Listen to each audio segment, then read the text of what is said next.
do nono ano, bem-vindos à nossa quarta aula de Estudos Amazônicos. Nessa quarta aula a gente vai aprofundar um pouco mais, né, entender o que foi, nós já explicamos na última aula o que foi o PIN, né, o Plano de Integração Nacional, mas a gente vai entender bem como que esse Plano de Integração Nacional funcionou na prática, né? Quais os objetivos que se tinha ali para alcançar com a construção das rodovias, principalmente, e o que se conseguiu de fato, né? O que ficou faltando, quais as consequências, tanto ambientais quanto sociais, né, da construção dessas rodovias. Lembra que esse PIN, né, ele começava com a construção das rodovias, mas ele tinha uma série de outras coisas que faziam parte desse plano, né, desse projeto aí de integração nacional, desse plano de integração nacional, tá? Então a gente vai entender um pouquinho qual o objetivo disso tudo, tá? Enfim, e como que tá hoje, né? Será que deu certo? Será que não deu? Enfim, existiam muitos planos para a região amazônica, tá? O primeiro deles, os primeiros, vamos dizer assim, a gente pode dizer que foram as construções das rodovias, mas teve uma série de outros que a gente vai ver ainda, né, no decorrer das nossas aulas, construção de hidrelétricas, os projetos minero-metalúrgicos para a região, né, os grandes projetos da Amazônia, enfim. Tem uma série de projetos que foram aí implementados, né, alguns funcionaram, outros não necessariamente, mas a gente vai ver isso cada um no seu momento, tá? Mas esse é um período interessante para a região amazônica. Mesmo que tenha aí as críticas, né, com relação a toda essa política intervencionista, tá, para a região, se teve a intenção de valorizar economicamente.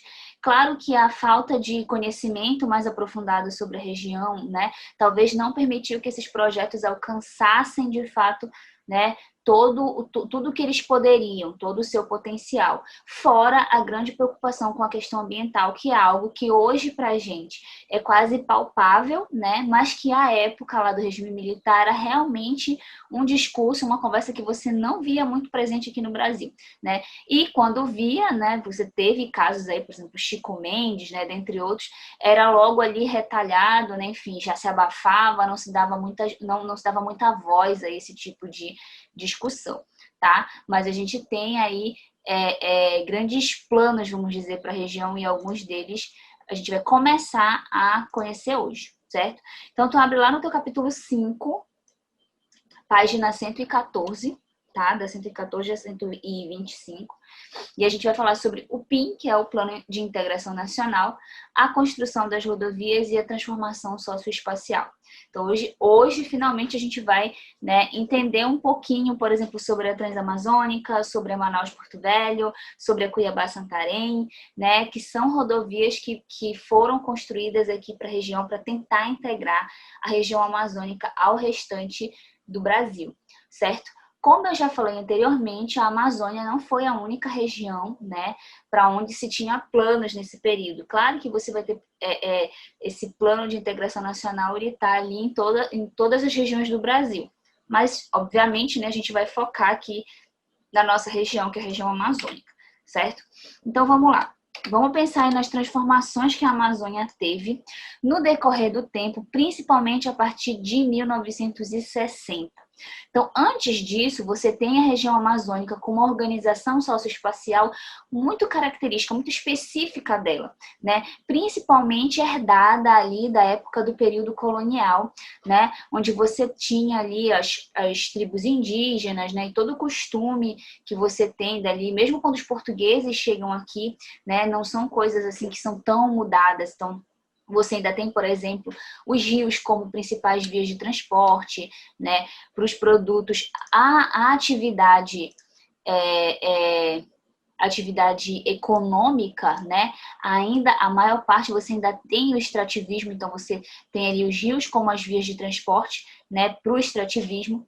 Tá? Isso é um modelo que funcionava até antes de 1930. Tá? Então, você tem toda uma organização ali de espaço baseada nos rios, na várzea, que é aquela parte da floresta, né, que um período do ano alaga, outro período não, né, fica seco, e a floresta, principalmente a parte de terra firme, que é a parte da floresta que não alaga, certo? Então você tem aí toda uma organização socioespacial, tá?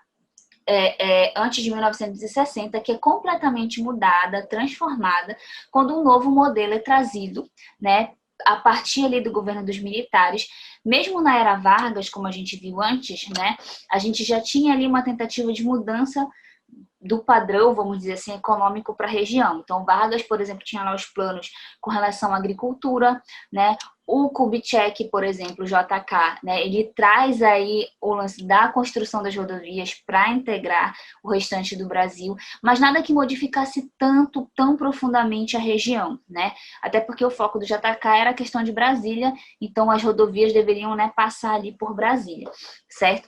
Mas quem vai trazer, né, a partir de 1960, é que transformações mais profundas vão começar a ocorrer na região, né? Vargas teve que parar um pouco ali por conta da guerra, né? Quando ele volta no segundo mandato em 1950, né? Ainda recomeça, né, um plano aí de tomada econômica para a região, mas ele não termina o mandato dele, né? Ele tem lá o suicídio em 1954, e o JK tem toda a questão, né, focada ali na questão da construção das rodovias. No caso do regime militar, que começa em 1960, né, ele vem trazendo todo um modelo, uma proposta, né, de modernidade para a região. Lembra da política, né, voltada para a Amazônia? Ela era o quê? Ela era centralizadora, interventora e modernizadora. Então, esse modelo de modernização, ele era todo um modelo já pré-pronto, né, trazido, inspirado principalmente em outros países e em outras regiões do Brasil, que deram certo e se imaginava que poderia dar certo para cá também, para a região amazônica. Então, que modelo era esse? Estradas que seriam construídas em terra firme. Então, você tiraria ali, né, a circulação de mercadorias e de pessoas dos rios, que era uma circulação que era feita há séculos, né? Como eu falei, desde lá do período colonial. Por quê? Porque o governo federal ele considerava que esse tipo de prática tradicional era também atrasada. Então, se o objetivo era modernizar a região, esse tipo de prática tradicional ela deveria ser minimizada ao máximo possível, né? Se pudesse ser abolida, melhor. Tá? Então, não se usaria mais com tanta frequência os rios. O que é, de certa forma, um equívoco, já que a nossa região é tão enriquecida com isso, poderia se potencializar esse tipo de via, né? Mas não foi o que se pensou, né? A ideia de modernidade passava pela ideia, sim, de construção de rodovias, né? Para que essas mercadorias circulassem aí por essas estradas. Então, iam permitir circulação de gado, coisa que era muito difícil fazer por rio, né? Até hoje é meio difícil, é complicado. Dá para fazer, mas é mais complicado. Então, permitiria a circulação de gado, minerais, madeiras, justamente os produtos que o governo, né, considerava que eram ali os necessários, né, para ser exportado da região e que faria a região aparecer, né, se destacar, vamos dizer assim, entre outras regiões do Brasil e também no mundo, tá? E aí a gente tem a construção neste período, a partir deste período, destas 3 rodovias. A BR-230, que é a nossa queridinha transamazônica, tá? A BR-319, que é a rodovia Manaus-Porto Velho, e a BR-163, que é a Cuiabá-Santarém. Todas elas são estradas, são rodovias, né? Pelo menos o projeto era para que elas interligassem ali a região amazônica com outras regiões do país, tá? Então, você tinha, ou entre si, né? Por exemplo, Manaus-Porto Velho seria dentro da própria Amazônia, né? Do Amazonas até ali Rondônia, tá? Cuiabá-Santarém já levaria mais para o centro. E a Transamazônica, o interessante é que ela seria aquela ligação ali leste-oeste, né? Entre o Nordeste brasileiro e o Norte. Então, realmente eram projetos, assim, grandiosos, né? A gente pode até chamar de megalomaníacos, tá? Porque é muito fácil você estender um mapa numa mesa, fazer um risco, né? Vamos fazer uma estrada daqui para cá. O problema é que quando você vai para a região e observa, aí a coisa muda de figura. E a gente vai entender um pouquinho, né, como que foi aí a construção dessas 3 rodovias. A primeira delas, a rodovia Transamazônica, tá? BR 230. Uma coisa que eu preciso, antes de a gente começar a falar sobre a Transamazônica, que a gente precisa deixar bem claro, né, sobre as 3 rodovias de uma maneira geral, é que a ideia é que elas servissem de corredores para o desenvolvimento da Amazônia, né? Como eu falei, então era para circulação tanto de pessoas quanto de mercadoria. Então era crucial, até para que os outros projetos dessem certo, né? Que eram projetos ligados à área de mineração, energia e por aí vai, era necessário ter essas vias de circulação rápida, porque as vias de circulação por rios não eram vistas como rápidas o suficiente, tá? Então, nem teria como ligar a Amazônia ao restante do Brasil. Então, a ideia era realmente que, primeiramente, se começasse com a construção dessas rodovias, para daí, então, né, se aprofundar, vamos dizer assim, no restante dos projetos que se tinha para a região, tá? E a rodovia Transamazônica, ela começa, né, nessa direção. Então, aqui a gente tem um mapa, tá? Para a gente entender um pouquinho qual era o projeto da BR-230. Então, ela começaria ali em João Pessoa, né? Rasgaria ali, vamos dizer, pelo meio do Nordeste todo, né? Entraria pela Amazônia, aqui pelo Maranhão, Pará, cortaria o Pará, né? Amazonas, e aí a ideia seria que ela fosse até, né, a fronteira aqui, né? Aqui para cima, tá? Ou para cá, para o Acre também poderia servir, certo? Mas aí ela não foi terminada. É uma via muito grande, né? Então, em agosto de 1972, o presidente Médici ele vai inaugurar a rodovia Transamazônica. Então, ela vai daqui e o traçado dela deveria vir até aqui, o Acre, tá? Tu tá vendo aqui assim, mas cadê? Porque não foi. Tá? Não continuou. Isso aqui é como ela acabou sendo concluída entre aspas, porque ela nunca foi terminada de fato, né? A gente só pode dizer que uma rodovia ela foi terminada, né, depois que ela passou por todos os processos, né, não só de abertura da rodovia, mas também, né, drenagem, pavimentação, né, não é só rasgar ali a rua, desmatar ali e rasgar no meio da floresta, não, você tem que ter todo um processo para se considerar que, ok, dá para fazer, né, está concluída, né, foi construída de fato. Então ela tinha que descer para cá, mas ela subiu para cá, né, que é um espaço menor, e ainda assim esse pedaço aqui ele nunca foi terminado direito, tá? O fato é que ela teria que ter no projeto, isso aqui é como seria o projeto atual, tá? Isso aqui foi como ficou, ok? No projeto inicial, você tem aí para ser construído 8.100 quilômetros de rodovia. Gente, é muito chão, sério, não é brincadeira, é muita coisa, tá? Então, assim, era realmente um mega projeto, tá? Como eu falei, praticamente megalomaníaco de tão grande que era, porque realmente era um grande projeto, tá? Qual era o objetivo do governo com essa estrada? Colonizar toda a região amazônica, tá? Por quê? Porque no entorno das rodovias você sempre tem ali coisas que aparecem, cidades, vilarejos, né? Enfim, esse era o plano, né? Para que nem tem na Belém Brasília, né?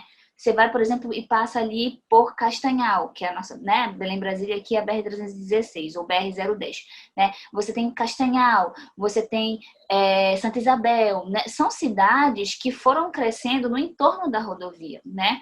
E que hoje são cidades, né? Apesar de não estarem na capital, nem nada disso, mas são cidades grandes, com uma população considerável, tem um comércio, enfim. Então a ideia era que no entorno dessas rodovias acontecesse isso também, tá? Então isso seria uma maneira de colonizar a Amazônia, tá? Só que todo esse projeto maravilhoso aí, né, nunca saiu do papel. Por quê? Porque acabou que só foi um trecho construído dela, de 2.500 quilômetros, né?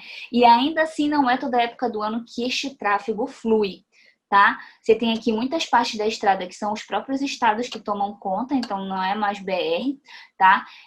Algumas partes dela realmente não tem, depende da época do ano, então aqui a gente tem 2 fotos de 2 momentos do ano, tá? Esse primeiro aqui é a época de chuva.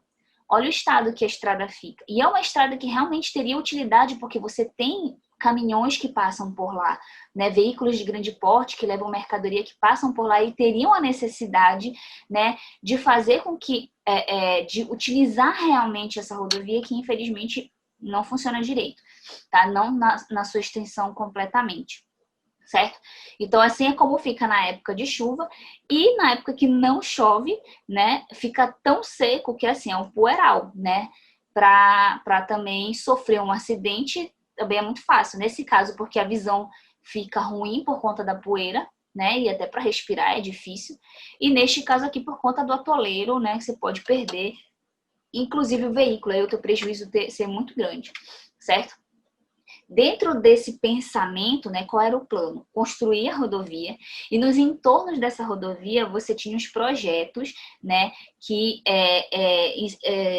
eram utilizados ali, o fluxo migratório e tal. Lembra, o objetivo era ocupar a região, povoar a região, tá? Então, como ele pretendia colonizar a região, ele vai começar dentro desse plano, né, a criar ali o que viriam a ser, né, que viria a ser essa colonização. Então, primeira coisa que tinha que ter era a implantação das agrovilas, tá? Essa gravura que tem aqui é a mesma que está no teu livro, tá? Então, as agrovilas, elas seriam um conjuntos de lotes, né, com casas assim simples, certo? Construídas numa área de 100 hectares. Esse acento aqui veio errado, porque o corretor resolveu trabalhar quando ele não devia, tá? Hectares é só HA. Tá? Então, 100 hectares, mais ou menos. E o que deveria ter nessas agrovilas? Essas agrovilas, elas seriam mais distantes ali da parte da estrada, né? Seria como se fosse mais interior, assim, onde as pessoas viveriam. Então, dentro dessas agrovilas, teria uma escola de ensino fundamental para as crianças pequenas, uma igreja ecumênica, né, para que as pessoas pudessem frequentar e tal, e um posto médico, para que as pessoas tivessem atendimento, tá? Claro que só isso aqui não seria suficiente. Então, além das agrovilas, era necessário ter agrópolis. O que eram as agrópolis? Isso é tudo no plano, né, lá do que faz parte do plano de integração nacional, tá, gente? E isso tudo aqui seriam as margens das rodovias, tá? Então, as agrópolis seriam a reunião de agrovilas. Então, várias agrovilas, né, formariam uma agrópolis. Na agrópolis, você teria já serviços bancários, correios e escolas de ensino médio. Então, os meninos grandes iriam estudar nas agrópolis, tá? Enquanto que as crianças menores estudariam nas agrovilas, né, mais próximo de casa, certo? Além disso, né, nós teríamos as rurópolis, que seria o conjunto de agrópolis, tá? Por sua vez, são chamadas de rurópolis, né? Que seria justamente a parte que ficaria na beira da estrada, da onde você teria o escoamento da produção, né? Transporte de pessoas que tivessem que ir para se dirigir, né, a outras regiões do estado ou do país, enfim, tá? Mas esse aqui era o projeto, as agrovilas, agrópolis e rurópolis, certo? Como que ficou, né? Não é como ficaria, não, como ficou. Você tem aqui, né? Esse aqui é de novo o mapa da Transamazônica, tá? A gente tem aí nesse tempo todo, né? Você só teve aí uma agrópolis que foi criada e uma rurópolis, tá? A agrópolis se tornou, né, um município de Brasil Novo, bem aqui, né, na parte central do estado do Pará, tá? E a Rurópolis ficou realmente o município de Rurópolis, né? Ambos ficam ali no próximo ali ficam na Transamazônica, e a Rurópolis fica próximo ali aqui a Cuiabá, Santarém, que é a BR-163, tá? Então, de todo o planejamento, né, que era para se ter essas agrópolis e essas rurópolis no entorno de toda a rodovia, acabou que teve só uma agrópolis e só uma rurópolis, tá? E o modelo de agrovilas também não foi muito para frente, porque nem todo mundo se acostumou, né? Então, ó, poucas foram as agrovilas que foram implantadas e só uma agrópolis e uma rurópolis, tá? Esse modelo de implantação aqui, nessa ideia, né, das agrovilas, das acrópolis, rurópolis, não correspondeu muito bem às expectativas ali da galera que planejou isso, né? E muito menos a população também que migrou para a região, porque lembra, nesse período você tem uma migração muito grande para a região amazônica, tá? E acaba que as pessoas se frustram um pouco porque não era bem aquilo que elas estavam imaginando, tá? As justificativas que foram usadas para dizer que não deu certo foi a questão das características ecológicas, né, da região. Então, por exemplo, a baixa fertilidade do solo. Não deu certo porque o solo, né, não é muito fértil, né, tem deficiência ali de nutriente inorgânico, tá? As práticas também inadequadas das pessoas na hora de fazer o plantio, né, de fazer o desenvolvimento agrícola não deu certo. No fim das contas, né, o INCRA acabou assentando menos famílias do que eles tinham previsto e não foi muito para frente. Essa aqui é a realidade, tá? Não foi assim da maneira que eles esperavam. No entanto, né, apesar de eles não terem alcançado o objetivo maior, né, mas aos poucos você teve sim, né, um fluxo migratório para a região, e mesmo que não tenha sido exatamente como planejado, né, nós temos sim muitas pessoas que vieram de outras regiões para cá nessa época do período da construção das rodovias, tá? E que se fixaram, né, não em agrovilas, não em agrópolis, não em rurópolis, mas se fixaram, né, e acabaram colaborando aí um pouco para a questão da colonização, né, da Amazônia, no caso da ocupação da Amazônia, né, na Transamazônica. A rodovia Cuiabá-Santarém, que é a BR-163, tá? É essa bem aí, certo? Essa é a ideia, né? Que ela vai até... ela corta, né, por aqui. Claro que ela não vai varar exatamente para cá. Você tem várias BRs por aqui, mas isso aqui é só para a gente entender, tá? A BR-163, ela desempenhou um papel importante na ocupação da Amazônia. Por quê? Porque você tem muitas pessoas do sul e sudeste vindo para cá, principalmente para o estado do Mato Grosso, do Pará e do Amazonas, que está aqui do lado, tá? Ao longo da rodovia vão ser implantados os núcleos de colonização, sempre focando na produção agrícola, tá, gente? A ideia de ocupação e de produção para a região amazônica sempre vai perpassar para agricultura e pecuária. A gente já conversou sobre isso, tá? Então, a ideia da Cuiabá-Santarém era que ela fosse ali no sentido sul-norte, enquanto que a Transamazônica, né, era norte-nordeste, a Cuiabá-Santarém seria o sul-norte, tá? E ela atravessaria grandes regiões de grande diversidade biológica, porque ela acaba passando por vários ecossistemas, né, por vários locais cujos ecossistemas são diferentes, tá? Então, no entorno, você tem ali instaladas as frentes de ocupação e colonização. Isso acaba também trazendo inspirando um cuidado por conta do desmatamento na região, né? Se a pessoa vai viver lá, se fixar no lugar, ela não vai viver no meio da floresta. O que ela vai fazer? Ela vai desmatar, né? Porque ela precisa construir a sua casa, ela precisa colocar ali, né, o seu plantio ou o seu pasto, dependendo do tipo de ocupação que ela vai fazer. Então, isso acaba mexendo, sim, né, com a geografia do lugar. Se você tem uma ocupação desordenada, isso vai acabar, né, dando problema ambiental. Pode também ocorrer conflitos sociais, principalmente com populações nativas, entre populações nativas e esses, né, imigrantes que chegavam, a gente sabe, né, que no nosso estado teve muito disso, ainda tem, tá? Então, você tem um grande impacto ambiental com a construção da rodovia Cuiabá-Santarém, porque essa ocupação ela foi meio desordenada, né? Se constrói a rodovia, mas a ocupação lateral é meio desordenada. E predatória também dos recursos naturais. Então, você não tem ali muito cuidado, né, vamos dizer assim, com os recursos naturais.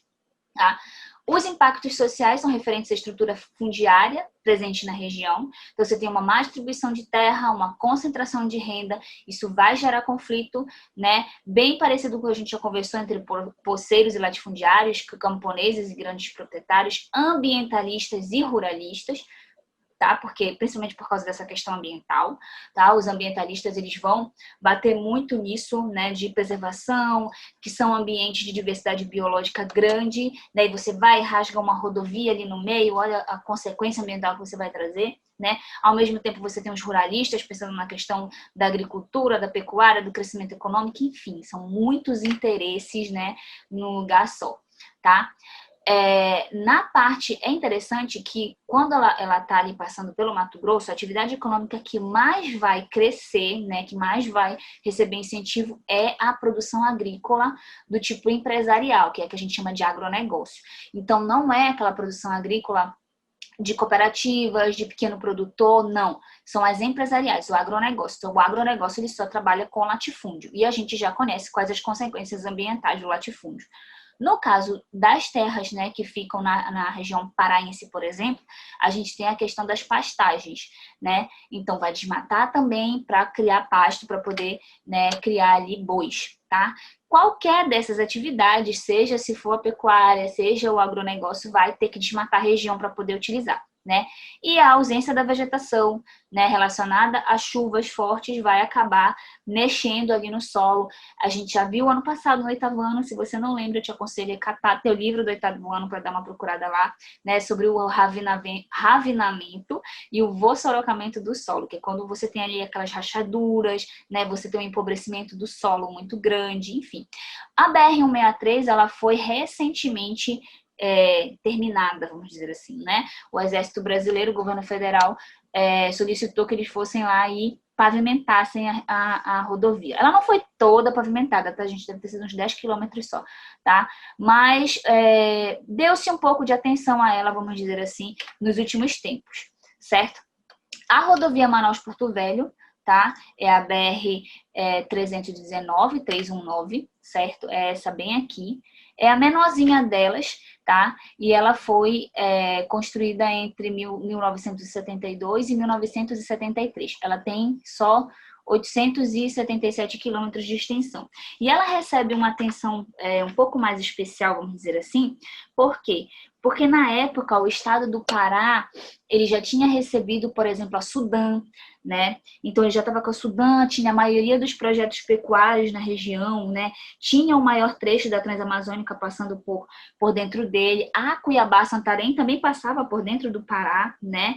Tinha também a pavimentação da Belém-Brasília, então assim, tinha uma série de projetos já dentro do Pará, tá? E aí o Amazonas ficou meio chateado, vamos dizer assim, né? Porque também queria atenção para o estado do Amazonas. Então o estado do Amazonas ele recebe um pacote de obras públicas, né, de outros programas também do governo federal, como uma forma de compensação, né, já para não ficar tão atrás, porque o estado do Pará já tinha recebido muita coisa, tá?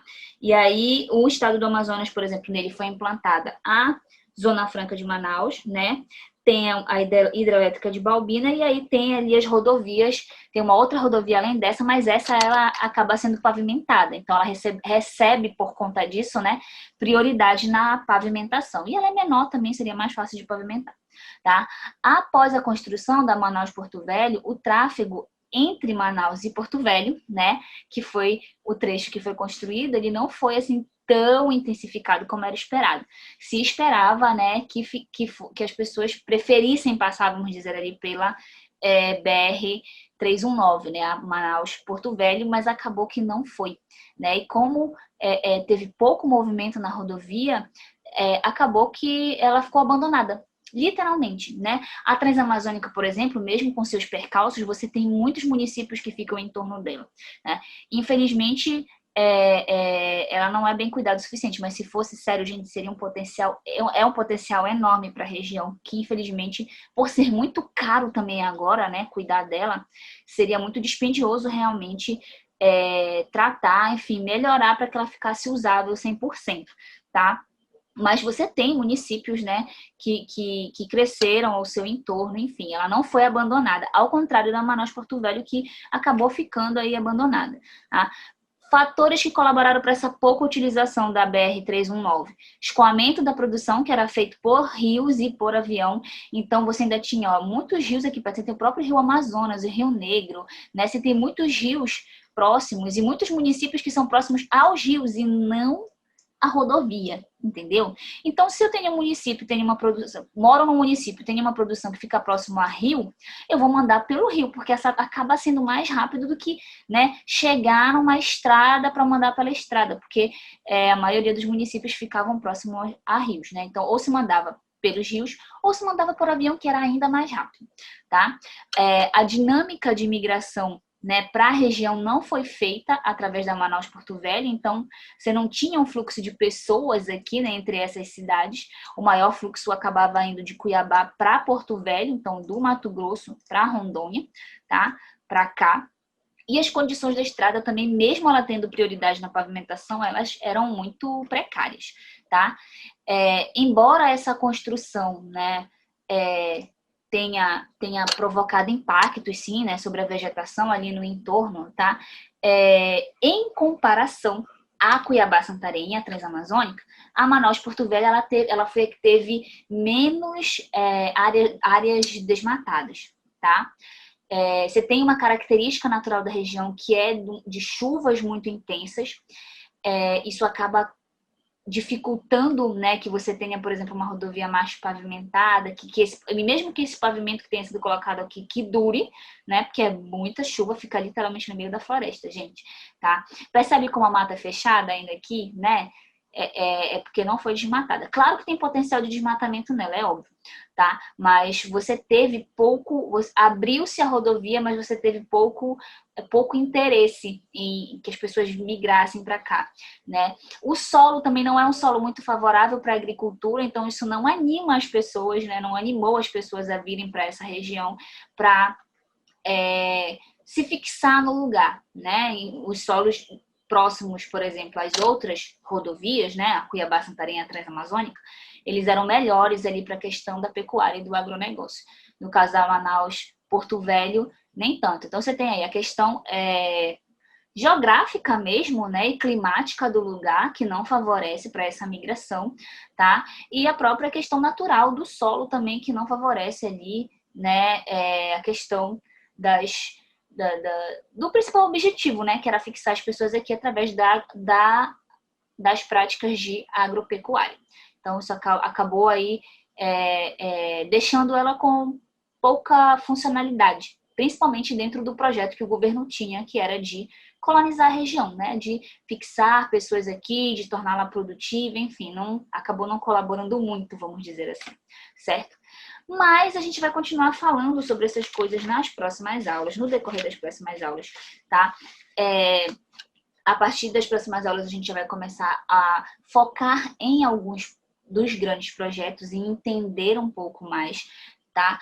Sobre eles, mas a gente precisava parar e entender um pouquinho, né, sobre a construção dessas rodovias e dos impactos, né, socioambientais que essas construções tiveram, porque todos os outros projetos, eles vêm após a construção dessas rodovias, né? Não adiantava construir projetos, fazer grandes projetos dentro da Amazônia, se não tivesse, por exemplo, como levar os trabalhadores até lá, se não tivesse como fazer o fluxo da mercadoria, né, do produto que está lá para o restante do país, tá? Ou mesmo para ser exportado. Então, precisava dessa infraestrutura para poder implementar os projetos. E é isso que o governo faz, ele foca primeiro nessa infraestrutura, né, de integração nacional através da construção das rodovias. Infelizmente, nem todas elas vão alcançar o seu objetivo, você tem muitos problemas, a maioria delas com problemas até hoje, tá? Não se tem, assim, muitos... Você tem os municípios que cuidam, né, da parte, vamos dizer assim, né, que fica ali na responsabilidade deles, mas na grande maioria tem muito ainda o que fazer e bem pouco compromisso com isso, tá? Então, olha só, presta bem atenção aí na tua descrição da tua aula, porque tem exercício para você fazer, tá? A gente se vê no decorrer das próximas aulas, estuda, tá bom? Tchau!